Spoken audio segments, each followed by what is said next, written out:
नुसता जरी आला ना तरी धरणी कापते. पण हा नुसता आला नाही, हा धरणी आंदोलन आला. बुद्ध शिकन म्हणजे मूर्ती भंजक बनवण्यासाठी वाटेत सुमारे 68 देवळं फोडली आहेत. जनता त्रस्त केली, लेकी बाळींवर अत्याचार केले आणि मग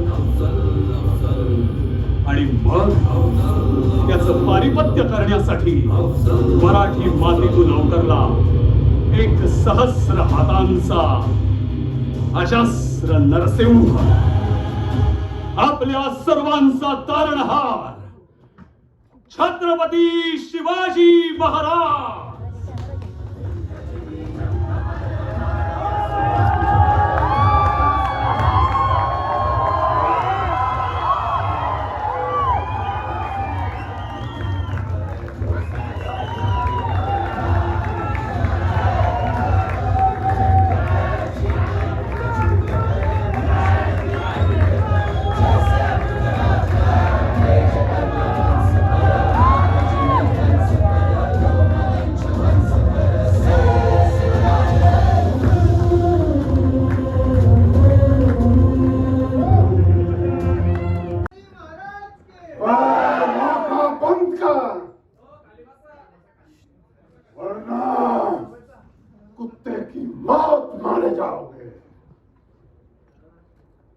आचार्याचा सेनापती झाला पण कुत्र्याची सलगी काही जात नाही.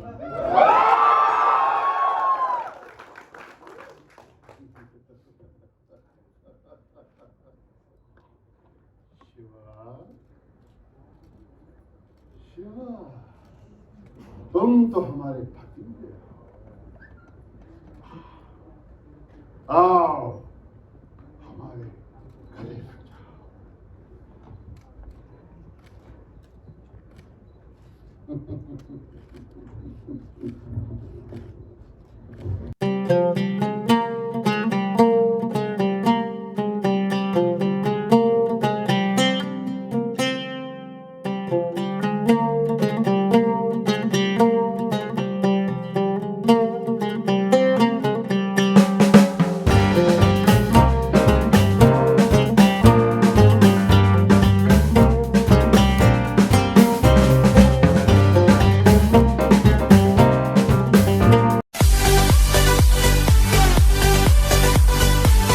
नमस्कार, मी कस्तुरी, तुमचं पुन्हा एकदा स्वागत आहे डिजिटल डायरीमध्ये. आणि खूप दिवसांपासून शेर शिवराच्या चित्रपटाची चर्चा सगळीकडे सुरू होती आणि चित्रपटाचा टीझर आला आहे तेव्हापासून तर मला वाटतं टीझरवर इतकं लोकांनी प्रेम केलं ना की सारखं तो टीझर बघावासा वाटत होता. पण आज त्याचा ट्रेलर लॉन्च झाला आणि फायनली समजलं की अफझल खान कोण आहे आणि अफझल खानाची भूमिका करणं हे एका भारदस्त कलाकाराचं काम आहे. आणि ती भूमिका पार काढली मुकेश ऋषी सरांनी. ते आपल्यासोबत, आपण त्यांच्याशी बोलणार आहोत की ही भूमिका कशी त्यांच्यापर्यंत आली, अफझल खानाची भूमिका करणं हे त्यांच्यासाठी किती चॅलेंज होतं, तर त्यांच्याशी बोलूया. ये मुझे कई बार यही रोल करने का मौका मिला, लेकिन हर बार बात नहीं बनती थी. लेकिन जब दिखपाल साहब से बात हुई, हम लोग मिले, तो उन्होंने जिस तरह इस कहानी को सुनाया मुझे और जिस तरह की उनकी नॉलेज और रिसर्च थी, छत्रपति शिवाजी महाराज के लिए तो थी, लेकिन जितनी रिसर्च उन्होंने अफजल खान के लिए की हुई थी, उससे मुझे लगा कि मुझे ये रोल करना ही चाहिए.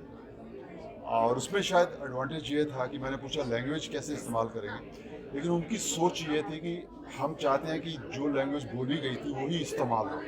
तो उससे थोड़ी मुझे पावर मिल गई इस बात की कि काफ़ी सारी चीज़ें, लैंग्वेज जब आप जानते हो तो आपके कंट्रोल में होती है. तो उस तरह ये सिलसिला हमारा शुरू हुआ और आज करने के बाद मैं ये कह सकता हूँ कि मुझे बेहद बेहद खुशी है इस बात की कि मैं इस फिल्म का हिस्सा बना और मुझे करने में बहुत मज़ा आया है इसको. सब जब वो अफजल खान का आपने कपड़ा पहना, जब वो पहराव आप पे आ गया, तो क्या फील थी तुम्हें? सच्ची बात तो ये थी कि जब स्क्रिप्ट मुझे मिल गया था, मैंने अपनी लाइफ में बहुत कम स्क्रिप्ट मुझे मिले हैं, तो जब स्क्रिप्ट मिला तो मैं इसको पढ़ता था. उस पढ़ने में ही वो प्रिपरेशन होनी शुरू हो गई थी कि क्या होता है कि आप कोई भी लाइनें जब पढ़ते हो तो आप इतना एक्सपीरियंस के बाद आप ऐसे रीड नहीं कर रहे, वो आपके अंदर जाती हैं. तो पढ़ते पढ़ते ही मैं तैयार भी हो रहा था उस रोल के लिए। और चूंकि उसमें उर्दू शब्द थे काफ़ी, और उर्दू मैं काफ़ी जानता हूँ और बोल भी सकता हूँ और समझता भी हूँ, तो वो भी मुझे बहुत इजी लग रहा था वो फील करते हुए। तो उसकी तैयारी वहीं से शुरू हो गई जहाँ से मैंने स्क्रिप्ट पढ़ना शुरू किया उसको। तो वहाँ करते करते जब हम शूटिंग में पहुँचे तो मैं बिल्कुल श्योर था। कुछ एक दो बातें हमने डिस्कस की कि हम इस करेक्टर को इस तरह शेप करेंगे, लेकिन उसकी पावर जो है वो हम किस तरह दिखा सकेंगे।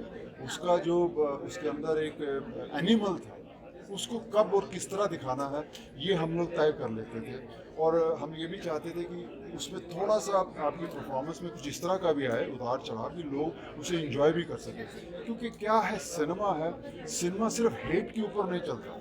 तो चाहे विलन हो, हीरो के साथ तो लोग जुड़ते हैं, तो उसके साथ कुछ आपके काम में ही वो हो सकता है कि लोग आपको आप भूल जाएं कि आप एक बुरा काम कर रहे हो, कि आप अफजल खान हो। आप उस वक्त उसका किया हुआ कोई काम जो है, कोई सीन जो है, वो आपके अंदर जाना शुरू हो जाए। तो इस तरह का हमारी सोच रही और दिग्पाल साहब ने मुझे पूरा अलाउ किया उस तरह करने के लिए।